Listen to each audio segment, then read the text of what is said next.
बिस्मिल्लाहिर्रहमानिर्रहीम। अस्सलाम वालेकुम नाज़रीन, मैं हूं आसिम नसीर और आप देख रहे हैं हमारा यूट्यूब चैनल आसिम सीरीज।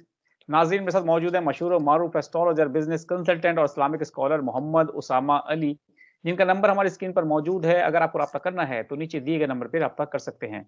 इसके अलावा जिसने अभी तक हमारे चैनल को सब्सक्राइब नहीं किया तो बराए मेहरबानी हमारे चैनल को सब्सक्राइब भी कर दें।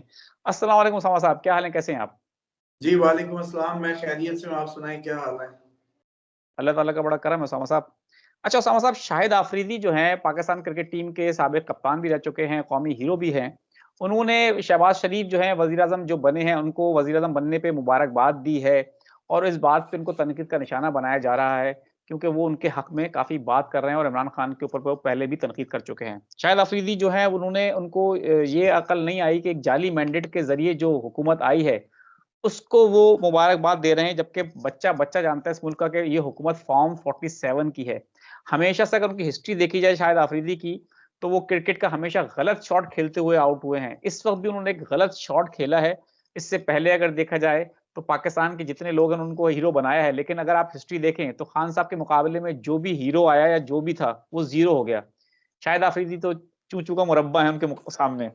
तो आफरीदी की हम क्या बात करें कि पाकिस्तान की टीम में जब तक रहे, तो मैं ही समझता हूँ पर्सनली कि वो क्रिकेट का एक स्या दौर था। मैचेज़ उन्होंने कुछ जिताए भी, इसमें कोई शुबा नहीं, लेकिन बहुत सारे मैचेज़ हरवाए भी। लोग उनसे उम्मीद रखते थे, सिफ़र पे आउट होके चले जाते थे। कभी शॉट की सिलेक्शन सही नहीं की, उनकी क्रिकेट पे हमेशा तनकीद होती रही। अब इस वक़्त भी उन पे तनकीद हो रही है क्योंकि उन्होंने एक गलत शॉट खेल दिया है, गलत मौके पे। नून लीग की हुकूमत को सपोर्ट करने का मैसेज किया उन्होंने और कौम इसमें शदीद गुस्से में है क्योंकि ये हुकूमत को वो सपोर्ट अगर कर रहे हैं, तो इसका मतलब है वो मैंडेट को तस्लीम कर रहे हैं और ये मैंडेट जाली है। क्या कहेंगे आप? बिस्मिल्लाहिर्रहमानिर्रहीम, अल्लाहुम्मा सल्ली अला मुहम्मद व अला आलि मुहम्मद। आसिम साहब, इसमें एक बात बड़ी क्लियर समझ लें कि आपने किसी भी शख्स का जब मिजाज पढ़ना हो ना, तो वो डेफिनेटली उसके हर जिंदगी के फैसलों, हर जिंदगी के मामलात में उसकी झलक नजर आती है। जैसे आपने बड़ी अच्छी रोशनी डाली कि जब भी मुझे याद है कि इनके ग्राउंड में आते ही हमारे अपनी ही हालत खराब होती थी। मतलब वो 10 मिनट होते, वो 15 मिनट होते, यकीन करें यही फिक्र खाई जाती थी कि अभी क्या, कि अभी क्या। मतलब छक्के तो ठीक है जो लगते थे, 100 लगते थे, लेकिन अभी गया कि अभी गया की फिक्र जो है। और कई दफा तो बस यही होता था कि इन्हीं के आस पे बैठे होते थे। मतलब ये पाकिस्तान का वो स्टार है, मैं समझता हूँ कि जिनकी इंतजार जितना शिद्दत से होता था, और उसके बाद ये डक पे जब जा रहे होते थे तो बड़ी, उस वक्त भी मैच पूरा गुस्से से बंद ही कर देते थे। तो ये रवैया उनका हमेशा से रहा।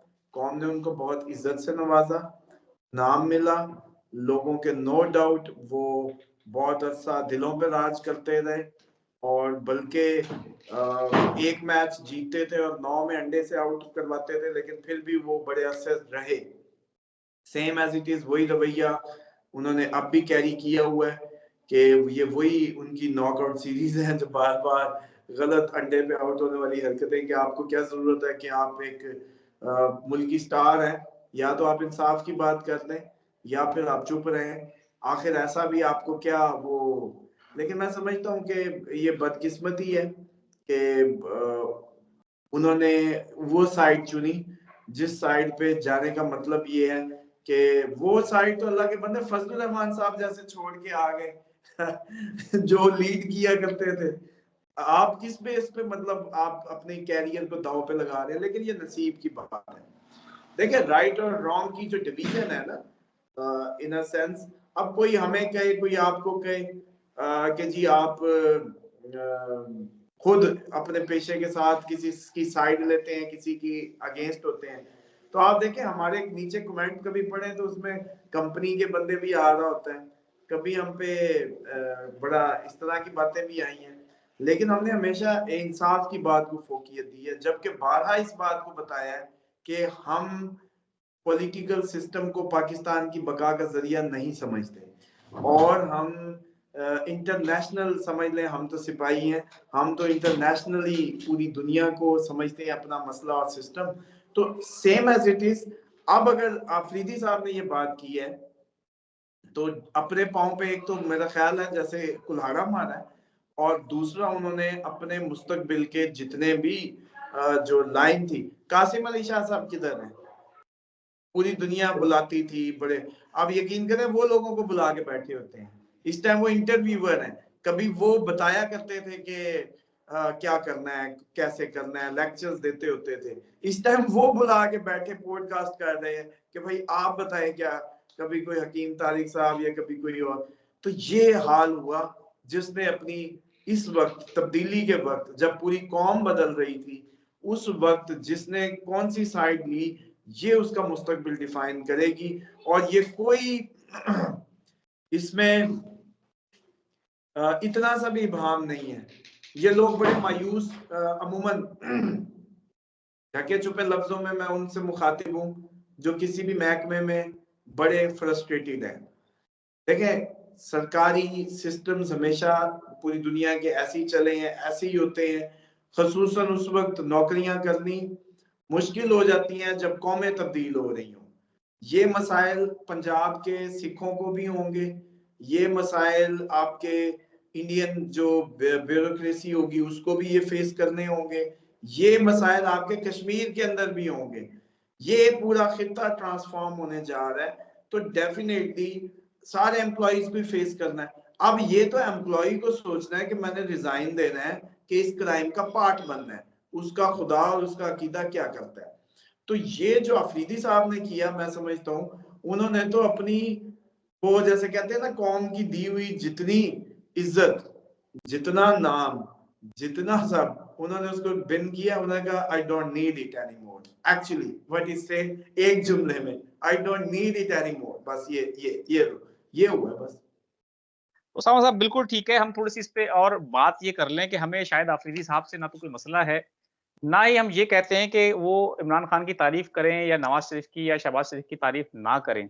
वो उनका राइट है, जिससे चाहें वो हमदर्दी करें, जिसके साथ वो चाहें अपना सियासी तौर पे वाबस्तगी पैदा करें, इसमें कोई शुबा नहीं, सबको आज़ादी है। लेकिन अगर वो स्टार हैं और अगर वो हक़ की बात कर रहे हैं, हमने माज़ी में कभी नहीं देखा कि अगर वो हक़ की बात करते हैं, कोई पॉलिटिकल एफ़िलिएशन नहीं है उनकी अगर, तो जब खान साहब की पार्टी को दीवार से लगाया जा रहा था, जब सियासी लीडरों को उठाया जा रहा था, जब वफ़ादारियाँ तब्दील की जा रही थीं, जब कागज़ात नामज़दगी छीने जा रहे थे, फाड़े जा रहे थे, बल्ले का निशान छीना गया, चमचे, छुरी, काँटे, बैंगन पे इलेक्शन लड़ा गया, आफरीदी साहब के मुँह से एक लफ्ज़ नहीं निकला और अब आफरीदी साहब के अंदर का सियासत का कीड़ा जाग गया है।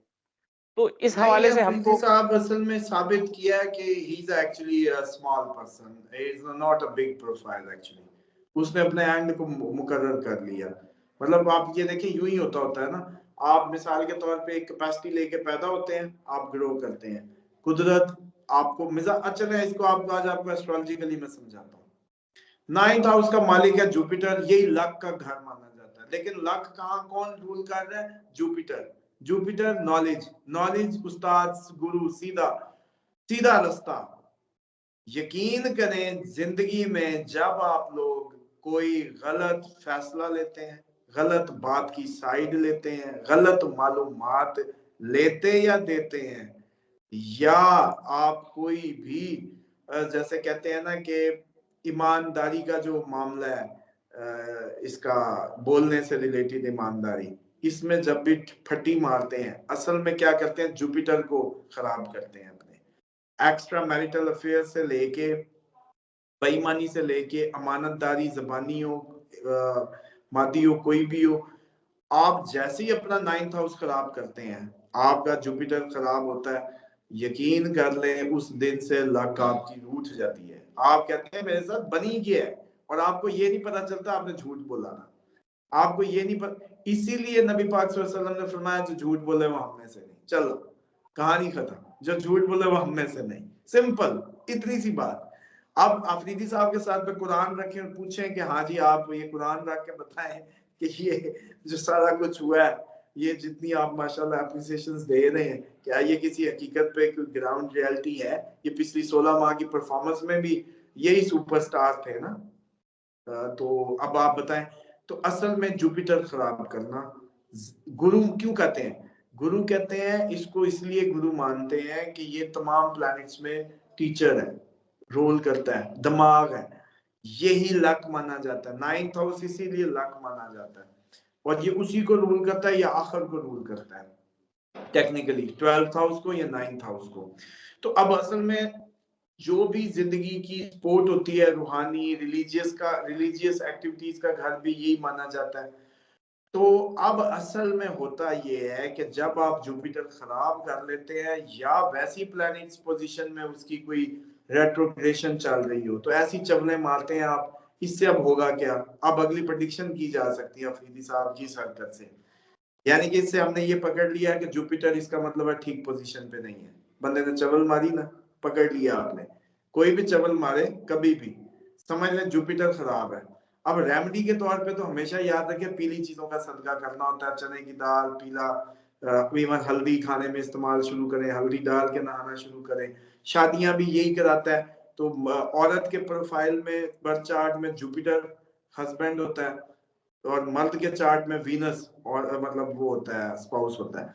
तो चलो, मैंने कहा जुपिटर पे बात हो रही है, चलो इनको बताते चले जाएं उस पैराए में। तो अफरीदी साहब की चवल बताती है कि माशाल्लाह, जैसे कहते हैं कि अब इसके बाद जैसे ही इन्होंने ये साबित किया है, किसी एस्ट्रोलॉजर के लिए बड़ा आसान है ये प्रेडिक्ट करना। लक साथ छोड़ चुकी है।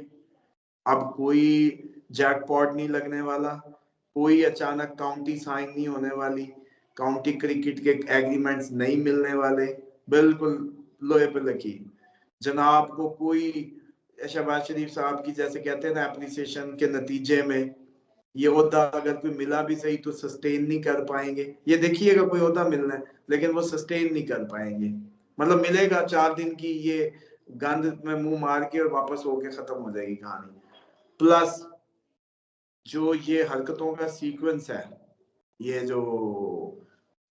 जो समझ लें कि जो उन्होंने जिस तरीके की लाइन टो की है, ये लाइन वो आगे भी टो करते नजर आएंगे। अक्लमंद शख्स होता है। मिसाल के तौर पे यार, अभी अमूमन हमें कोई मुझे कई दफा लोग बताते हैं, आपके प्रोग्राम में नीचे कमेंट आए होते हैं, जी दरूद सही करें, फलानी चीज सही करें। आप भी बताते हैं हमारी कोई मिस्टेक होती है प्रोग्राम की, तो हम उसको दुरुस्त करते हैं। हम ये नहीं कहते कि you are telling us wrong, actually you are helping us. Your true friend will tell you when your face is dirty. इसका मतलब है, जब कोई आप पे तनकीद करे या बताए, तो आप उसको अपना दोस्त समझें और उसको पॉजिटिव लें। यहां से समझें कि आपकी खैर बाकी रहेगी, जुपिटर सीधा रहेगा, लक चलती रहेगी, स्पोर्ट आती रहेगी। लेकिन जहां आपने तनकीद के मुकाबले में ढीठ होना शुरू किया, आपने अपनी बैड लक को आवाज दे दी। तो टेक्निकली अफरीदी साहब का आज के बाद ये प्रेडिक्ट करना बड़ा ही आसान है कि जनाब के हाथ कुछ नहीं आने वाला, जुपिटर टेढ़ा हो गया। बिल्कुल ठीक है। अच्छा सामा साहब, व्लॉग के आखिर में हम आपसे पूछ लेते हैं, इस पे थोड़ा-सा हमारे देखने वालों को बता दें कि हर तरफ ज़ुल्म और नाइंसाफ़ी का जो सिलसिला है, ये कब तक चलता रहेगा? इसके खत्म होने का क्या उसके हवाले से आप प्रेडिक्ट करेंगे?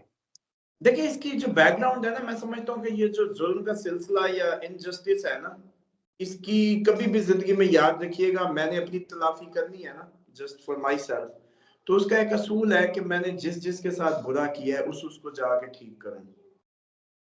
मैं उससे माफी मांगू, उसका हक वापस करूं, उधर से कहानी सीधी करूं, फिर अपनी लाइफ आगे सीधी करता चला जाऊं। ये मेरी एक इंडिविजुअल का सोल्यूशन है कि जहां जहां गलती है, जहां जहां कोई भी टेढ़ है, वो खत्म करूं, अदल कायम करूं, फिर बैलेंस सीधा होगा। मेरी बुनियाद सीधी होगी, फिर ऊपर दीवार सीधी होगी, फिर मेरी जिंदगी सीधी होगी। तो ये सीक्वेंस है।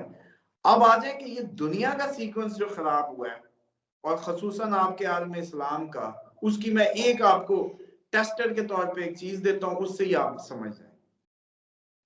इस कायनात की एक खातून है जिन्होंने आपके इस्लाम पे सबसे ज्यादा माल खर्च किया।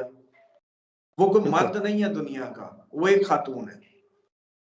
उस खातून को रिटर्न में ये मिलता है कि वो शेब अबी तालिब में पहले गुजारती है टाइम पत्ते खा के।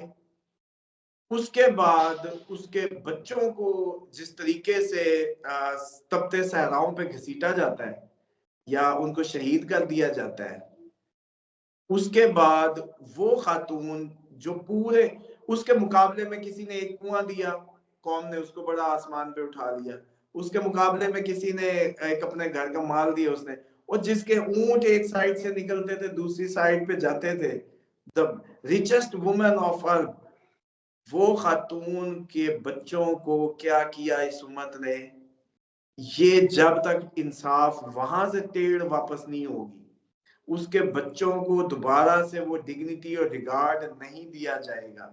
उस खातून की जो डिग्निटी थी, जो हक था, हाँ खुदा ने उसको दे दिया, खुदा ने उसके बच्चों को सरदारियां दे दी, खुदा ने उसके बच्चों को ऐन उसका हक वापस किया, खुदा ने सिर्फ उसी के बच्चों को कहा कि ये जन्नत के सरदार है। हालांकि उस जन्नत में अंबिया भी होंगे, लेकिन खुदा ने उस औरत को रिटर्न दिया।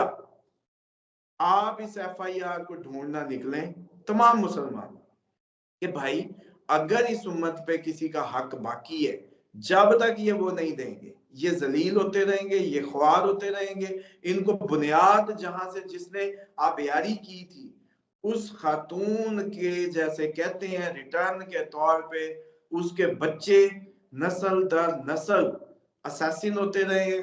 आज भी उसका आखिरी जो है वो छुपा हुआ गैबत में है। जब तक ये मामला कौम उठाएगी नहीं, ये इस मामले पे गौर नहीं करेगी, इनकी बुनियादें दुरुस्त नहीं हो सकती। ये जुल्म सितम का मतलब आप कैसे एक्सपेक्ट करते हैं? आप आज अरबों हैं और आपकी बुनियाद में एक औरत का माल है, एक औरत ने अपना सब कुछ दे के आप लोगों की आबियारी की, आपके मजहब की।